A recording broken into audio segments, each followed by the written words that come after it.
The first time Ethan heard about the tape, it was nothing more than a rumor whispered between film students, a ghost story for those who spent too many nights editing in dark rooms lit only by the hum of flickering monitors.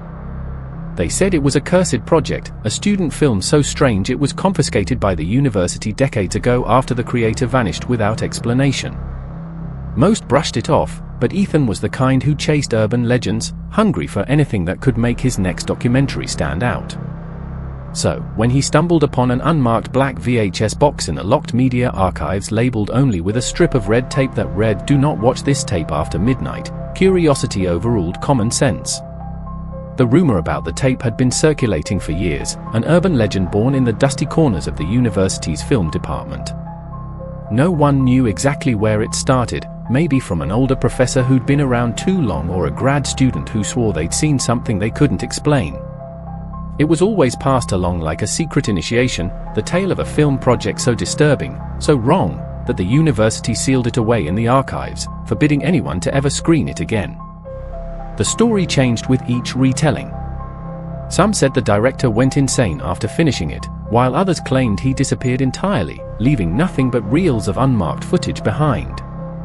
A few even believed the film had been broadcast once, late at night on the campus network, before it was abruptly cut off, and everyone who saw it either dropped out or was never seen again. Most students laughed it off as a creative myth, something to keep first years on edge during their midnight edits. But for Ethan, it wasn't just a story, it was a challenge. Ethan had always been obsessed with the forbidden. He wasn't the best student, not in the traditional sense, but he had an eye for stories that pushed boundaries. While others were content filming short dramas or experimental pieces, Ethan wanted something that left a mark, something that made people talk long after the credits rolled. He spent his nights digging through the department's old storage rooms, looking for forgotten footage, undeveloped film, anything that carried a trace of mystery. It was in one of these nights, deep inside the basement of the media building, that he found it, a small, dust-covered box wedged between stacks of broken projectors and tangled film reels. The box itself was unremarkable, plain black, the plastic worn smooth with age. What caught his attention was the label, the single strip of faded red tape across the top, with the word scrawled in permanent marker, *, "Do not watch this tape after midnight." *, the handwriting looked rushed, almost desperate, the ink slightly smudged as if someone had written it in a hurry. He turned the box over in his hands, a strange chill running through him. The tape rattled slightly inside, the sound dull and uneven, not like a normal reel. It felt heavier too, as though something more than film was sealed within it. Ethan's heart pounded with excitement. He knew what this was, or at least what it could be. The rumored cursed project. The lost tape. The forbidden artifact every student had joked about but no one had ever found. For a moment, he just stared at it under the flickering fluorescent light, the hum of the room seeming to fade into a low, distant hum. Logic whispered that it was probably nothing more than an old project labeled as a prank, but curiosity, the kind that burned hotter the longer he ignored it, refused to let him walk away. The storage room smelled of old wood and dust, the air thick and still. Rows of forgotten equipment lined the walls, reels of film warped by time, projectors missing lenses, shelves sagging under the weight of obsolescence. Everything around him seemed to fade as he focused on the black box in his hands. There was something about the way it seemed out of place, almost intentional, as if someone had hidden it there rather than lost it.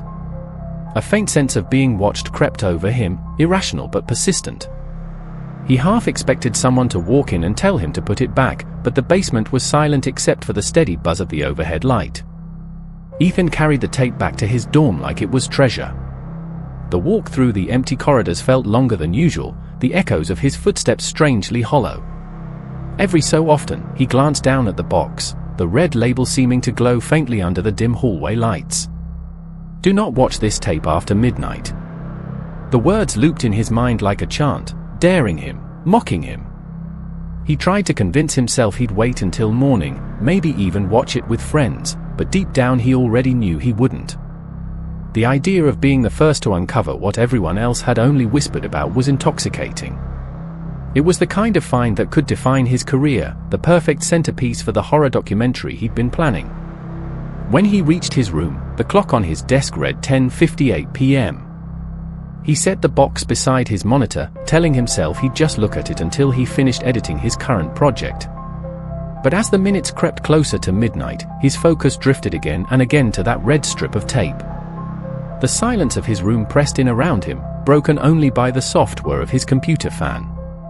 The more he stared at the box, the more it seemed to pull at something deep in his chest, a strange mix of dread and anticipation that made his skin prickle. He ran his fingers along the label, feeling the faint indent of the handwriting beneath his touch. Whoever had written it hadn't been joking. There was urgency in those letters, a warning written by someone who had seen something they shouldn't have. Ethan's rational mind told him this was just a legend, a relic of bored students feeding off superstition.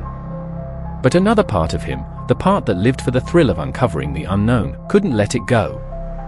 The old VHS player on his desk sat waiting, a relic like the tape itself, something most people didn't even use anymore. It almost felt like fate, two forgotten things meeting again after years of silence.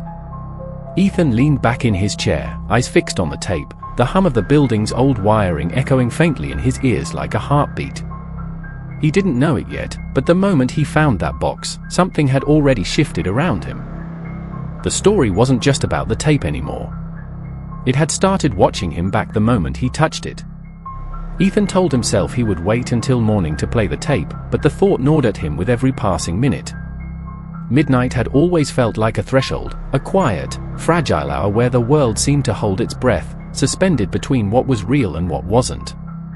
The clock on his desk ticked louder than usual, the sound echoing unnaturally in the small room. The digital display glowed 11:59 in soft red light as he sat in the dark, the black VHS tape resting in his hands like a piece of forbidden history. His heart thudded against his ribs, faster with each second that crawled closer to 12. The air felt dense, heavy with something unspoken, as if the room itself were waiting for him to make a choice. And when the clock finally struck midnight, Ethan didn't hesitate. He slid the tape into the player and pressed play. The machine gave a low whir, the tape's mechanical hum oddly uneven, like something straining to come alive after years of silence. The screen filled with static, white noise flooding the air in a hiss that made his skin crawl. For a moment, he thought it might be blank, just old damaged tape, but then the static began to pulse rhythmically, a slow, breathing pattern.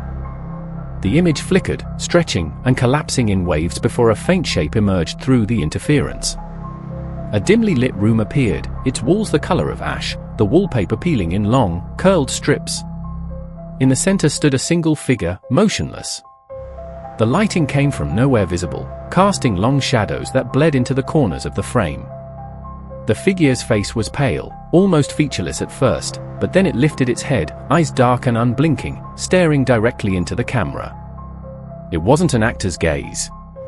It was something sharper, aware, alive in a way that made Ethan instinctively lean back in his chair. He waited for sound, dialogue, music, anything, but there was nothing. Just the low hum of static beneath the image, steady and hypnotic. As the figure continued to stare, Ethan felt an odd discomfort rise in his chest, the kind that made his stomach tighten for no reason he could name. Then, from the edges of the frame, movement. 2, then 3 more figures slowly emerged from the darkness behind the first, their faces pale and indistinct, their bodies swaying slightly as if caught in a slow current. They stood in a loose circle, facing the camera, and began to move their lips silently. At first, Ethan thought the audio might be broken, but when he turned the volume up, he could swear he heard something beneath the static, faint whispers, layered, like dozens of voices speaking in unison just below hearing range. He couldn't make out the words, but the sound pressed against his eardrums in a way that made him flinch. The camera angle shifted suddenly, jerky as though someone had taken over filming mid-shot. The figures were closer now, their mouths moving faster, their eyes still locked on the lens. One of them, a woman with hair falling in her face, tilted her head slowly, almost unnaturally, until it reached an impossible angle. Ethan's pulse spiked, his breath catching in his throat. The screen flickered again, briefly showing what looked like static-filled frames of faces, dozens of them, screaming silently before the image returned to the group. He thought he saw something in the background too, a shadow that didn't belong to any of the figures, stretching and twisting along the wall like it was moving independently of light. The image froze for a moment, then distorted, the faces blurring together, their mouths opening wider and wider until their features melted into the static. Ethan reached for the remote, half ready to stop it, but something about the footage held him in place. His fingers hovered above the pause button, trembling slightly, but his eyes couldn't pull away from the screen. The static pulsed again, brighter this time, flashing in irregular bursts like an erratic heartbeat. The camera zoomed closer to the first figure until its face filled the frame. Its eyes were completely black now, and though the tape was silent, Ethan could feel the weight of its gaze pressing into him, as if it was aware of being watched, or worse, as if it was watching him in return. The figure's lips stopped moving. For several seconds, the image held, motionless. Then, without warning, a sharp burst of sound pierced the silence, a harsh, shrill tone that made Ethan flinch and cover his ears. The screen cut to black. He sat there, frozen, his chest rising and falling in short, quick breaths. The air in the room felt charged, electric, like the moments before a storm. He waited for the player to stop, for the tape to eject, but it didn't. The black screen lingered, and faintly, through the speakers, came a whisper, so soft he almost missed it. It was a voice, distorted by static, speaking just one sentence, *, now you've seen us. *, the tape clicked, and the screen went dead. Ethan stared at his own reflection in the dark glass of the monitor, his pulse still hammering in his ears. Then he noticed something that made his breath catch. For the briefest second, the reflection on the screen didn't move when he did. The faintest smile lingered there, just long enough for him to realize it wasn't his. The morning after watching the tape, Ethan woke with a splitting headache and a strange heaviness behind his eyes, as if he hadn't slept at all. His alarm was still ringing faintly in the background, but it sounded distant, muffled, like he was underwater. For a few seconds, he couldn't remember why he'd fallen asleep on the floor, or why the TV was still on, the screen flickering with static even though the tape had ended hours ago. When he finally gathered enough sense to stand, the air in the room felt off, colder, denser, like someone had left a window open in the middle of winter. But when he checked, everything was sealed. The VHS tape still sat beside the player, half ejected, its label glinting faintly in the dim morning light. He should have felt relieved that it was over, that it was just another creepy piece of forgotten footage, but there was something about the silence that followed that made his stomach twist. It wasn't the kind of silence that came after a storm. It was the kind that settled in before something worse arrived. He tried to go about his day, convincing himself the unease was just in his head. In class, though, he couldn't focus. His professor's voice droned in the background as Ethan scrolled absent-mindedly through the local news on his phone, looking for distractions. That's when he saw it, a headline buried halfway down the page, * local student reported missing after leaving campus. * the photo beside it made his breath stop. The face was familiar. It was one of the people he'd seen on the tape, one of the silent figures who had stood staring at the camera with that blank, knowing expression. He blinked hard, thinking maybe he was mistaken, but the resemblance was unmistakable. Same eyes, same angular jawline. The name under the picture didn't ring a bell, but the face did. Ethan told himself it had to be a coincidence. There were thousands of students in the area, surely one could look similar to the person on an old film. Still, a cold unease began to pool in his gut. When he checked again later that day, another article had appeared, this one about a missing librarian from the university archives. Her picture sent another shock through him. She too looked eerily like someone he'd seen in the video, one of the background figures, partially obscured by static, but unmistakable now that he saw her face clearly. Ethan scrolled through the article twice, his hands trembling slightly. The librarian had been working late the same night he found the tape. No one had seen her since. By the third disappearance, he stopped trying to rationalize it. He couldn't. The pattern was too precise, too unnerving. Each missing person matched a face from the tape, and the more he looked, the more connections he found. A chill followed him everywhere he went. It wasn't paranoia, it was instinct, primal and raw. He'd catch glimpses of movement in reflections that didn't belong to anyone nearby. The hum of static began to follow him too, faint but constant, as if a TV were always on somewhere just beyond the walls. At first, he thought it was his imagination, the after effects of staring too long at flickering light, but the sounds grew stronger. Late at night, while he worked at his desk, he would hear the faint hiss of static rising behind him, even when the TV was unplugged. When he turned around, there was nothing there. But sometimes, for just an instant, the reflection in the dark screen of his monitor didn't match him perfectly. It was subtle, a twitch of the lip, a shift in the angle of his head, small details that shouldn't have existed, but did. Sleep became impossible. Every time he closed his eyes, he saw flashes of the footage again, the pale figures, the darkened room, their mouths moving soundlessly in the static. But now, they were looking at him, not the camera. They seemed closer each time, their eyes clearer, sharper, as if they were stepping forward through the noise. Ethan began avoiding mirrors altogether, unnerved by how his own reflection seemed slightly delayed, lagging behind his movements like bad video playback. Once, when he caught his reflection in the window, it smiled at him, slow and deliberate, though he hadn't moved a muscle. He started researching, trying to find any mention of the tape online. What he found was fragmented, whispers on old message boards, threads buried deep in forums that hadn't been updated in years. Each post told a different version of the same story, a tape that recorded people who watched it, imprinting their image before drawing them in. Some claimed it was part of a student experiment gone wrong, others said it was a broadcast from a defunct TV signal that somehow never stopped transmitting. No one knew where it came from, only that once you watched it, it began to change you. One anonymous post simply read, *, you don't find the tape. It finds you.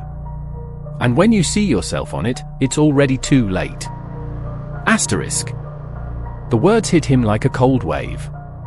He thought about the ending of the footage, the black screen, the whispered line, *, now you've seen us. *, what if it wasn't just a warning? What if it was a promise? He turned toward his television, half expecting to see it blank, but instead, faint static was already crawling across the dark screen, flickering like breath fog on glass. His reflection appeared for a moment, pale, tired, hollow-eyed, and then another shape flickered beside him, just behind his shoulder, out of focus but unmistakably human. He spun around, heart hammering, but the room was empty. When he looked back, the reflection was still there, smiling faintly, its head tilting in perfect sync with his own, only half a second too late. Days blurred together as Ethan's reality began to fray at the edges. Every screen he passed flickered with faint static, even when unplugged or powered off. The once familiar world of his dorm, campus, and the streets he walked daily now felt like a distorted reflection of itself, slightly off, like a movie reel skipping frames. Sleep had become impossible. Every time he closed his eyes, he could feel something watching from behind them. The whispers had grown louder too, sometimes emerging from the silence between breaths or the faint hum of the lights overhead. He started avoiding his classes altogether, consumed instead by the growing obsession to understand what the tape really was. If the faces on it were appearing in real life, if people were disappearing because of it, then there had to be a reason, and maybe a way to stop it. That was the only thought that kept him from falling completely into madness. Ethan began by replaying the footage frame by frame, despite the way it made his stomach twist each time the figures appeared on screen. The longer he watched, the more he noticed details he had missed before, shapes moving in the background, brief flashes of symbols carved into the walls of the dimly lit room, patterns hidden within the static itself. The whispers seemed to react to his focus, growing sharper when he paused the video too long, as though the tape didn't like being examined. His computer glitched every few minutes, screens freezing and rebooting with a faint echo of white noise. Still, he kept going, convinced there was a message buried within the chaos. He began isolating the sound frequencies, breaking down the static through audio software, searching for words or patterns hidden beneath the distortion. What he found made his skin crawl. Underneath the hiss of static, laid so deeply it was nearly inaudible, was a human voice whispering rhythmically, a voice that wasn't part of the original footage. The words were fragmented, distorted beyond recognition, but when Ethan slowed the recording and filtered the noise, a phrase emerged clearly enough to make him pause. It repeated every 30 seconds, each time just before the screen flickered to black, *, find the signal. Follow it home. He played it again and again, his hands trembling as he realized it wasn't random. The voice wasn't coming from the tape's recorded footage, it was being transmitted somehow, live, as if the tape itself were still connected to something. He isolated the frequency and traced it through his computer's network. To his surprise, it didn't lead to any online server or local data source. Instead, it linked to an unregistered radio frequency, one that pulsed faintly every night at exactly 12 a.m. The coordinates embedded in that signal were real. They pointed to a location miles outside the city, a place long abandoned, marked on maps only as an old broadcast relay station. He sat there staring at the coordinates glowing on his screen, the reality of it slowly sinking in. The whispers had given him a destination. He didn't know why or how, but a deep instinct told him this was where the tape had come from. The rational part of his brain screamed for him to ignore it, to destroy the tape and forget any of this had happened, but logic had stopped mattering days ago. Every night the static grew worse, spreading from his television to his phone, to the mirrors in his room. Once, he woke in the middle of the night to find the tape already playing by itself, the VHS player glowing faintly even though it wasn't plugged in. The screen showed nothing but snow, yet within the noise he swore he saw faces forming and disappearing, dozens of them, shifting like waves, each one mouthing the same silent phrase, "come home." The next day, Ethan packed his camera, flashlight, and the tape. The drive to the coordinates took him far beyond the city limits, down roads that looked like they hadn't been used in years. The world outside seemed unnaturally still, the air thick and grey beneath a sky that refused to brighten despite the rising sun. When he finally reached the site, it stood like a monument to forgotten technology, a crumbling building surrounded by overgrown weeds and rusted satellite dishes pointing aimlessly at the clouds. The doors hung crooked on their hinges, and faint static crackled through the air like a constant breath. Every hair on his body stood on end as he stepped inside. The air was colder within, filled with the faint metallic tang of old electronics. Rows of rusted equipment lined the walls, monitors shattered, cables torn, reels of film piled carelessly on the floor. Yet among the decay, one thing stood out. In the center of the main room sat an old broadcast console, completely untouched by dust or time, its small red power light blinking steadily as if it had never stopped working. Ethan approached slowly, his pulse hammering in his throat. The machine was still running, though there was no power source in sight. He leaned in and saw a VHS player built into the system, a blank tape spinning slowly within it. A chill ran through him as he noticed the writing etched across its edge in the same uneven hand as before, watch. Record. Repeat. As he stared at the glowing console, the whisper returned, no longer distant but right behind him, layered with static and breath. It wasn't just one voice anymore, it was many, overlapping, each repeating the same phrase that had haunted him from the tape. The signal was still alive, and now it knew he was here. Ethan reached toward the console, hand trembling, knowing that whatever was on that tape had never truly ended. It had only been waiting for him to press play again. The silence in the abandoned broadcast station was so thick it seemed alive, pressing against Ethan's skin with every breath he took. The faint hum from the old broadcast console pulsed in the air like a mechanical heartbeat, syncing unnervingly with his own. Dust drifted through the dim light that leaked in through the cracked roof, but despite the decay, the machine before him was impossibly clean, its blinking red light steady and sharp, like the eye of something that had never stopped watching. Ethan hesitated, the tape still clutched in his hand, its black surface reflecting a distorted version of his face. The words *watch. Record. Repeat. Carved into the label glowed faintly as if reacting to his touch. Every rational thought screamed at him to leave, to destroy everything, to run until the static in his mind finally faded.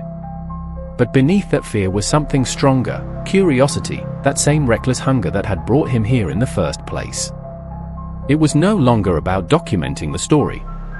He needed to understand it, to know why it had chosen him. He slid the tape into the player. The machine clicked once, then began to whir softly, and the monitors surrounding the console flickered to life in a synchronized flash. Ethan's reflection shimmered across the glass before dissolving into waves of static. The air in the room grew colder, the lights dimmer, as though the building itself were holding its breath. For a moment, the screen showed nothing but static, a sea of shifting grey snow. Then the same dimly lit room from the original footage appeared, only this time it looked sharper, newer, as if time had reversed itself. The peeling wallpaper was intact now, the shadows more defined. The figures returned too, the pale, silent people standing in a circle, but this time, there was one more among them. At first Ethan didn't recognize him, but as the image stabilized, his stomach twisted. The figure at the center of the group was him. He stumbled back, knocking over a metal chair that clattered against the concrete floor. The figure on the screen mirrored his every move a second later, like a delayed reflection. His heart pounded violently as he stepped closer again, his breath visible in the freezing air. The other figures began to turn toward the camera, their heads moving in jerky, unnatural motions. Their faces were clearer now, each one etched with faint static lines as though the image itself struggled to contain them.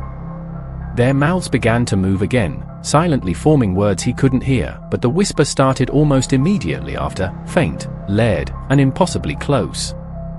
It wasn't coming from the screen this time. It was coming from the speakers around the room, from the walls, from the air. The static deepened, pulsing with each breath he took, and the whispering grew louder, more distinct. This time, he could make out the words, *, you've come home. *, the lights flickered violently, plunging the room into rhythmic darkness as if syncing to an unseen signal. The monitors shifted again, displaying footage that wasn't part of the tape, flashes of places Ethan recognized, his dorm room, the university hallway, the storage room where he'd found the box. But each image was wrong.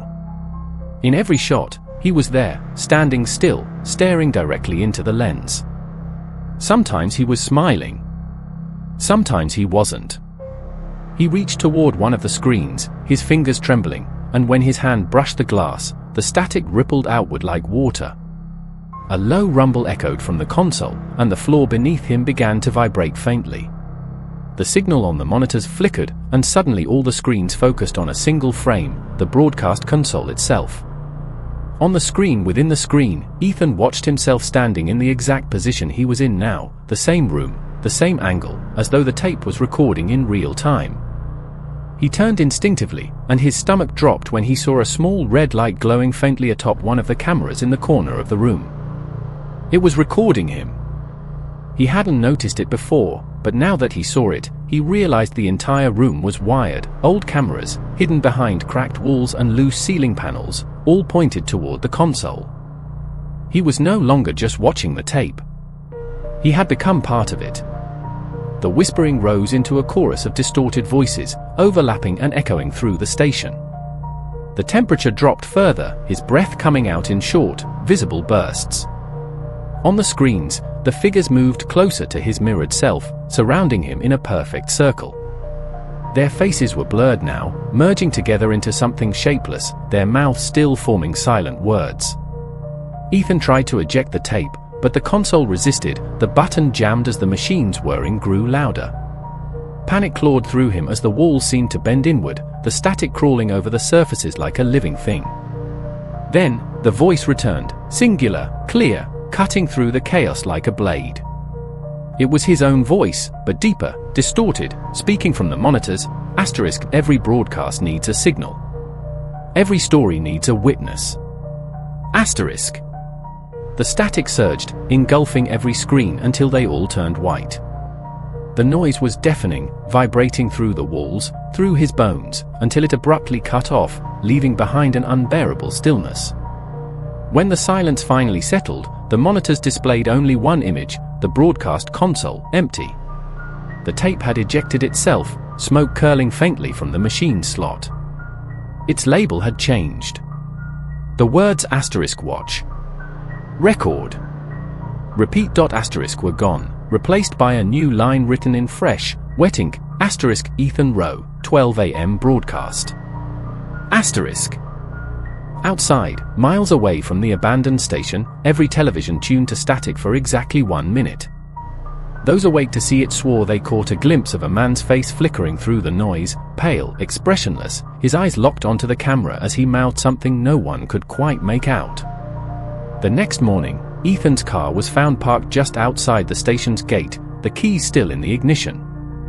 Inside the building, the lights continued to flicker on and off every night at midnight, and the red recording light never stopped glowing.